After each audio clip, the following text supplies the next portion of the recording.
Oh, kia ora, Jay. Thanks for joining me today. So you're a part of Advance NZPP. You joined the organisation, and so are you able to tell me what it was, what made you join the organisation? Okay, so what made me join was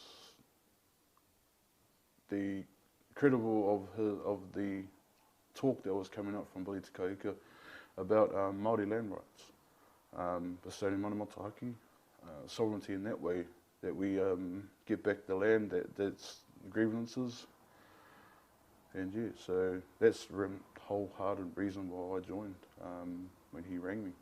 What was it like when you were in there? What did you see? At the start, it was a movement at the start. At the March after the first lockdowns, we had a protest in Wellington. Michael Stace was there as Reset Democracy Party. Jamie Lee was there as the Advance, well, independent at the time. So the start of it really felt like it was a people's movement, like it was about us, like we were going to get, somewhere. That really spoke from people from the grassroots up. Can you tell me something about the structure of the organisation? Here's Billy. He's the one, like the Messiah. If you look at it, the structure of it is like the pyramid scheme, like a Ponzi scheme, like the ANC pyramid that comes up, where you have like your overall boss up the top, and then you have the strategist underneath, and then you have the social media influence underneath that. So that was the structure of all these networks for Billy that were organised within the whole movement.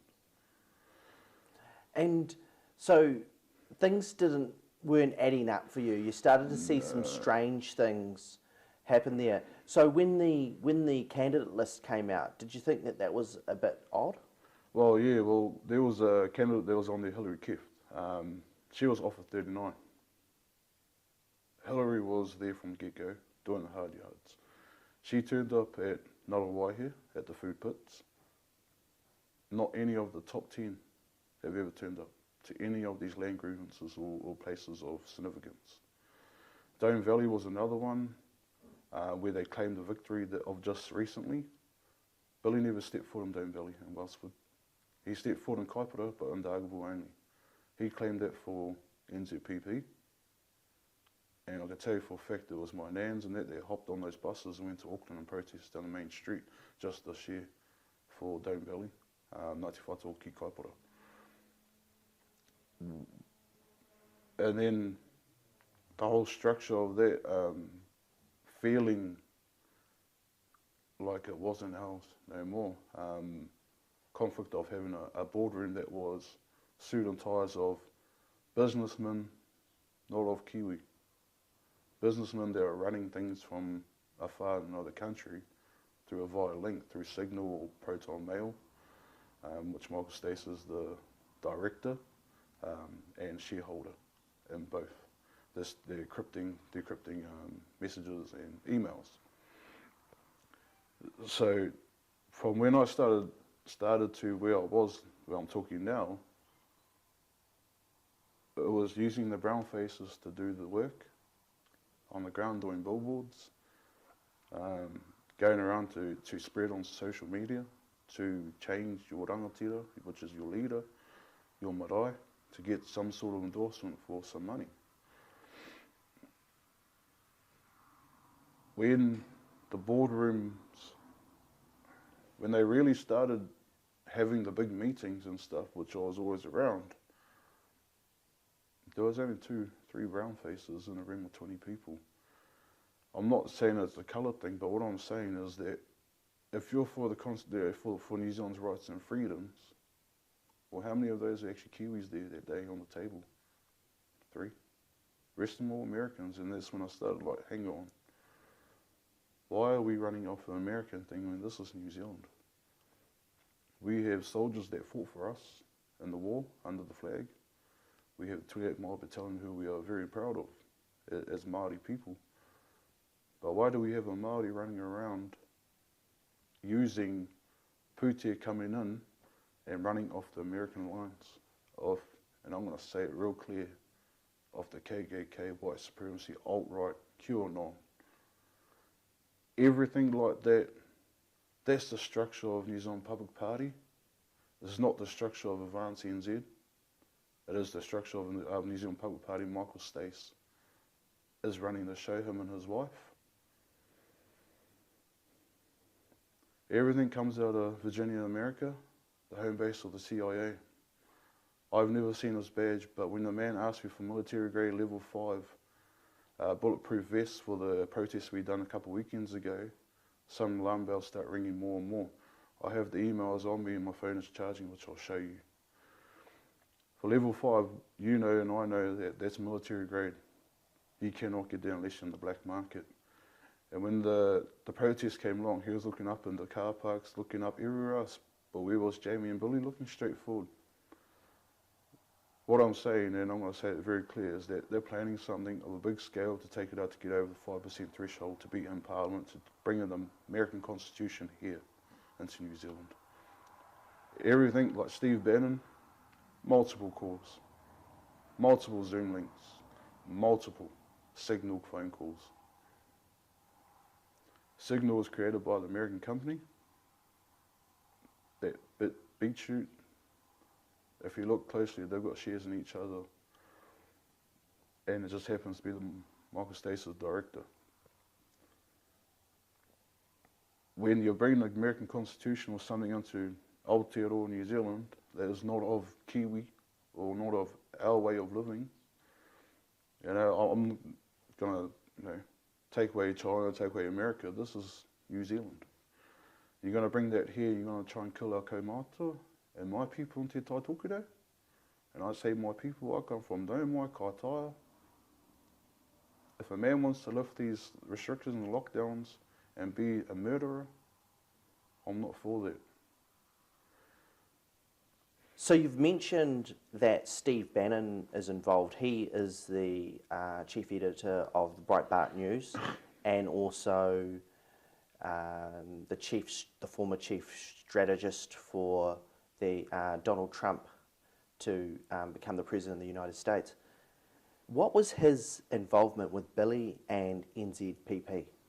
Steve Bannon runs the show. He runs NZPP. So how he came involved is through Michael Stace and his wife. They all went to tech together in Virginia, Norfolk, Virginia, and then they started worked at Walt Disney Productions and stuff. So Steve Bannon was the producer, Michael Stace was the visualised production manager of production, and his wife was also a producer for Walt Disney Pictures. So his involvement has been from the get-go after. And I'll be real clear here, is that I didn't know who the Steve Bannon was. For me, it was just another fellow at the table. You know, I'm a protester, not a political person, but multiple times he has been on phone calls through Signal and stuff, which he has co-shares with Michael Stace and Proton email. So Billy Takahika is actually the Māori puppet. The pull of the strings is coming from Steve Bannon and Michael Stace. Whatever Bannon wants, it's done. Would you say that this is an alt-right, white supremacist infiltration into the New Zealand political circuit? I'll say it's past infiltration's the takeover of alt-right, KKK, white America. It's a takeover. It's not infiltration. They haven't just started. Michael Stace here, he was hidden in the Uruwetas for 10 years by renowned healer. My people in the Uruwetas have never heard of him or seen him. This is the hostile takeover. So are you saying that Billy and NZPP, this represents foreign interference in the New Zealand political system? This is the biggest interference on a bigger scale we've ever had since George Grey, since land grabs. This is the biggest one. Can you explain to me how they go about raising funds?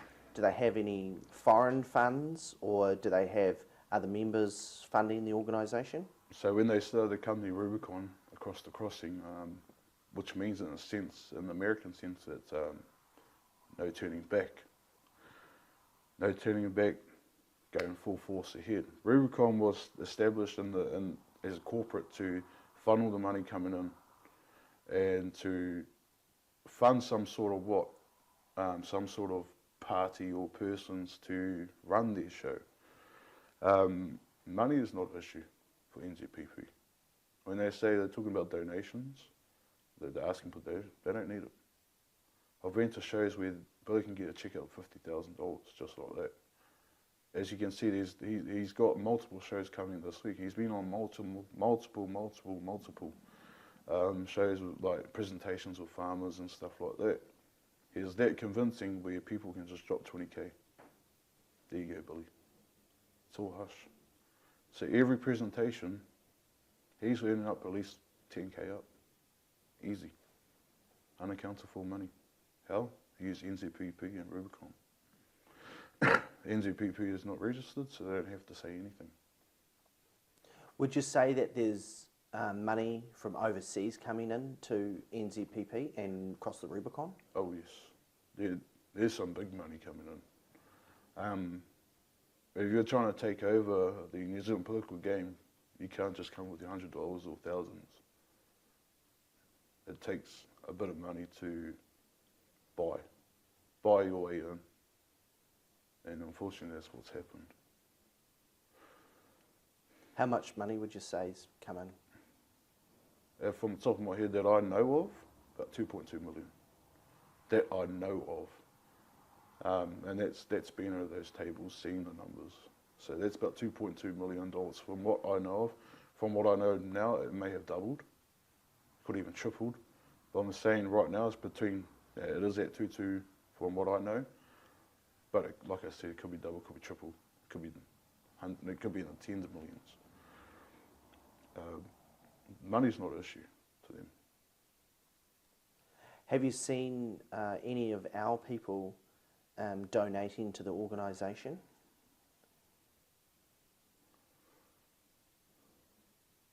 I've seen heaps. I've seen my own.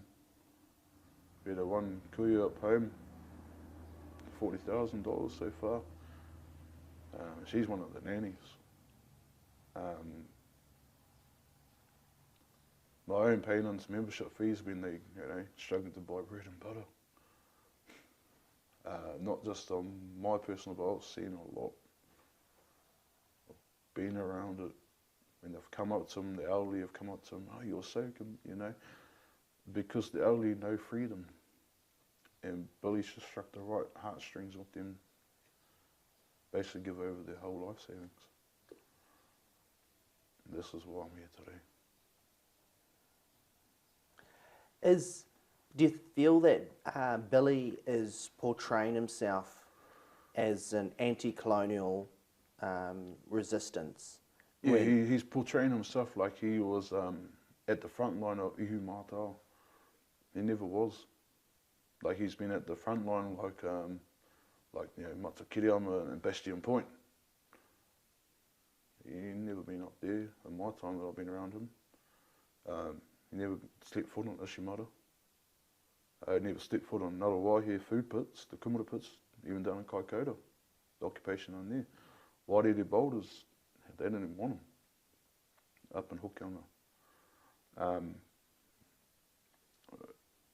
So he preached it like this was the Maori movement, like this was going to get your land back.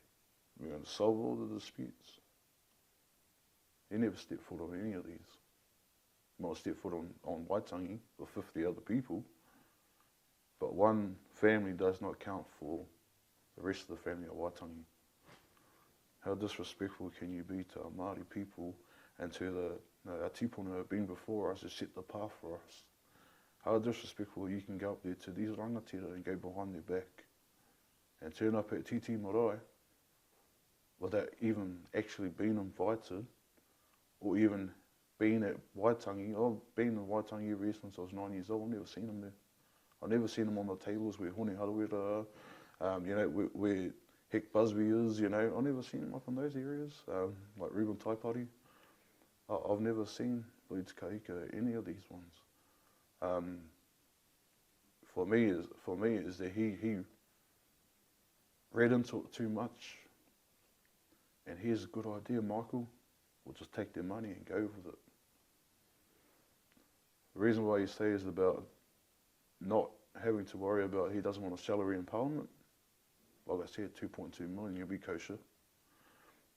And yet we're struggling out here on crumbs. The people who actually done the work, put the billboards up, doing the strategists, doing these countryside, motu-wide presentations and stuff like that. They use the platform, chuck it to the side, not of use anymore. And then when they feel that you're of use because there's something going to happen, something going to go wrong, they bring you back up again and perk you back up, your idol, and drop you. And I say this just after the protest. I got a text from the inner circle saying stay away from candidates. This is after the Papakura candidate got attacked, her and my niece. So the Papakura candidate is my cousin. I sent my own security team up there. And after the protest, got a text to stay away from these candidates. Because I texted Billy at midnight, I told him I was going to pull the plug on this, on her campaign, pull her right out of Papakura. If he didn't get on that phone quick, smart, the candidates, because there was no kōrero coming down to them, there was no awhi. For what I can see, he was just gaining a lot of traction with these young women to have them around. That's why there's two women speaking about sexual allegations and, before the courts. So it's a dog's breakfast. A rightful dog's breakfast, where us Māori or us brownface, and I say that for my own self, the people who had little, gave everything, here's your dog food in a bowl. Steve Bannon, right? Yeah.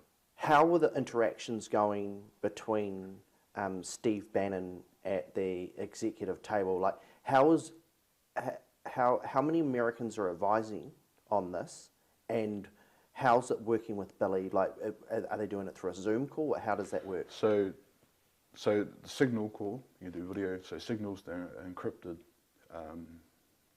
Basically a text and call and video call, kind of like a messenger, like Facebook Messenger, but it's the secure lines. That's the ones that Michael and Stephen have shares in, so they use that. And when they get on, it's, hey brother, hey my bro. Something that a Māori would say to another Māori, eh? But that's how it is, and there's about 12 that are over there. Here, there's about 8. 3 Kiwis. And one of them's not even Jamie Lee Ross. So that talk about Jamie Lee Ross not being on it is true. When he queried on it, Steve Bannon being involved, they shut him out. That's when they shut him out. So it's like this. Steve, everyone else, the consultants, one man over here, his right-hand man, Michael Stace.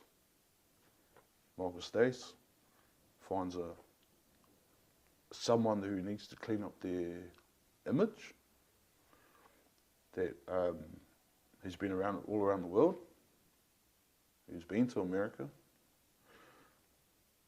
and who may be gullible. And here comes Billy Te Kahika trying to resurrect his music career because of, I don't know what happened. Let's get him. How I know that part, the protest that we done in March was the whole beginning of New Zealand Public Party. I say that very, very clear. Came down on a call to say, hey bro, would you come down and speak? Because he, obviously of his father, William Senior, who I have great, respect for. So I thought, the son, musician, knows a bit about love and stuff. But gee, it was more sinister than that, which I didn't realise. And here I am today. So what things did you see in the organisation that were just clearly white supremacist, alt-right in nature? You must read,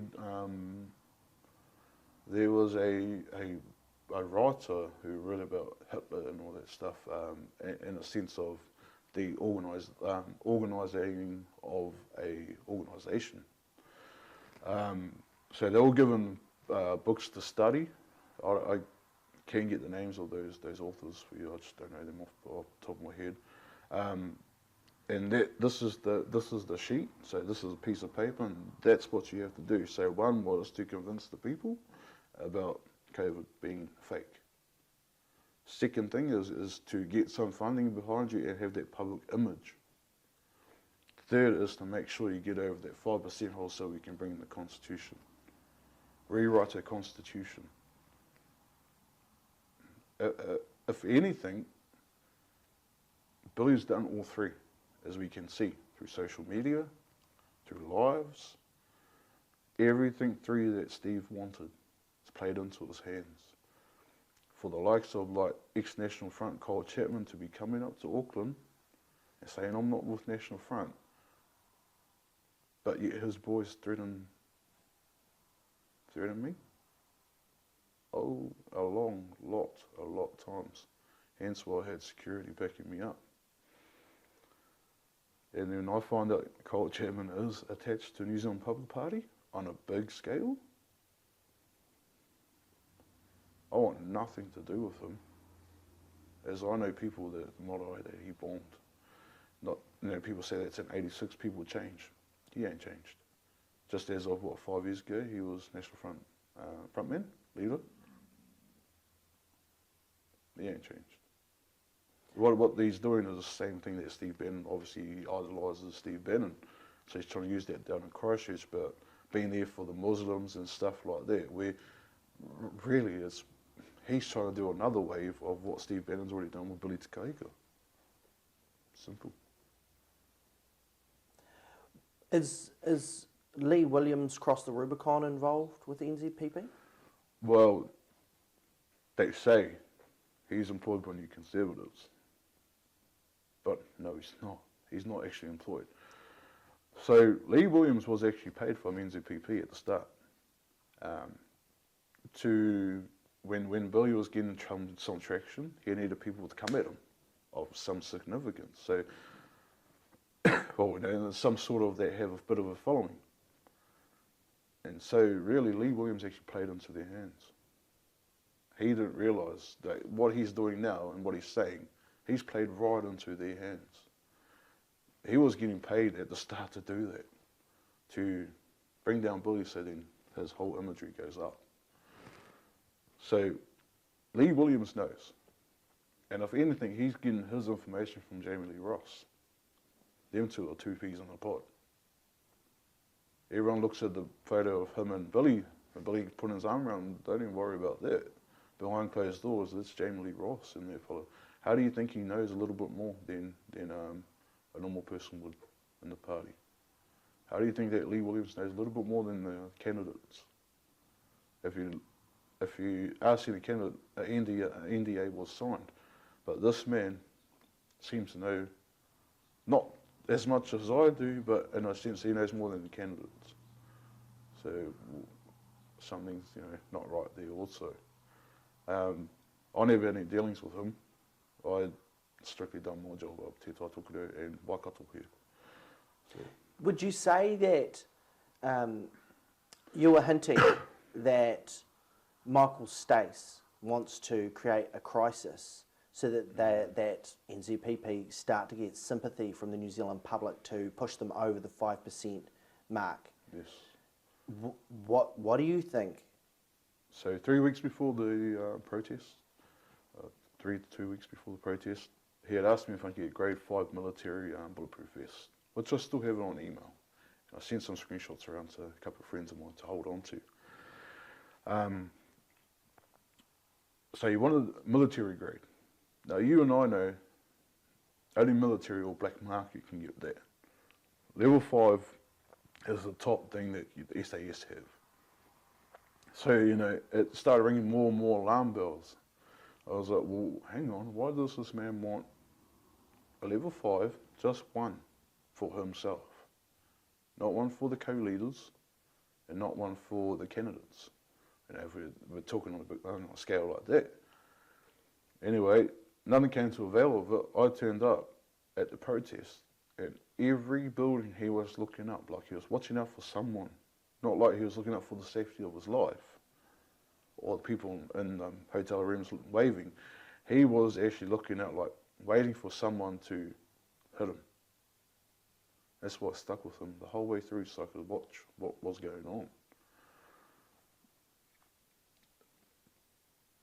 Be straight to the point here. I think they are planning something of a terror plot, a terrorist plot, domestic terrorist plot, to take out Michael Stace, get some sympathy and get up to 12.5%, which get the top 12 in, you know, something like that, or 7 seats, 8 seats in Parliament, be the majority.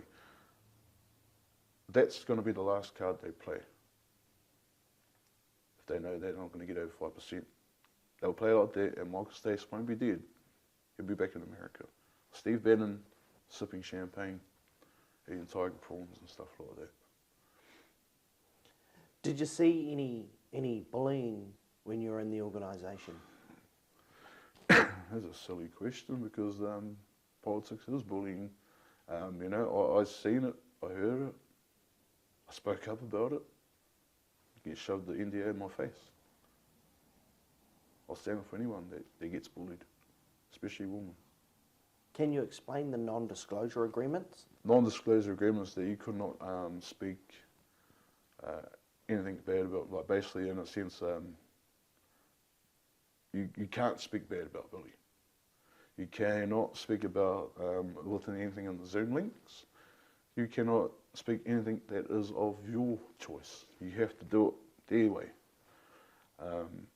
So for example, when he went against the yes vote for marijuana, all the candidates have to go against it, even though there was half of the candidates actually voting, advocating for it. But so the non-disclosure agreement says that you will not speak of, or you not talk about trading, or talk about anything like that. It has in full detail. They have section 2, 3, blah, blah, blah. There's shit that it's stuff that you need for the lawyer to look over, to be honest. And because the candidates in there are so in, they just signed away. Except for a couple. 6 all up. 6 to 7 didn't sign. 2 did, and then they went public. But the non-disclosure agreement is pretty, like, explain it, like, it's fucked up. Sorry about the language, but I don't know. It is worse than signing when you go for a drug test or go for a job at any like workplace. They have, in the non-disclosure agreement and in the party, they have more bloody rules than anything. And they talk about freedoms and rights. They take away your right to speak. They gag you like nothing. And if you don't, they'll set the lawyers onto you. They'll set the police. Might be asking why are you speaking up? They're going to come after. No, I never signed one. I never do. Why should I? Why should I? You know, this is something that has to be told. Do you feel that Billy is very skillful at indoctrinating people and kind of fooling them into his way of thinking? Well, if you can play the guitar like he can, I'm sure he can play his way into people's hearts and minds, eh? So he knows how to sing the tune. He knows how to speak the tune. It's very easy for him. Pick up that raku again, mate, and anybody will listen to that, eh? Do you think that the men within NZPP, Billy, Michael, Stace, do you think they're dangerous? Dangerous is an understatement. This is 9/11 on New Zealand soil. This is the terrorists. They talk about like the likes of Tom Eti and Honeara would have been terrorists or been these rebel people. Look at the politics. Look at Advance NZ, NZPP. The whole boardroom's full of them. This is the real terrorists. This is going to be 9/11. New Zealand. This is the thing, it's in the politics. Our whole, everything we know, will be gone. And I mean will be gone. So, dangerous is an understatement, mate. Terrorist is the right word.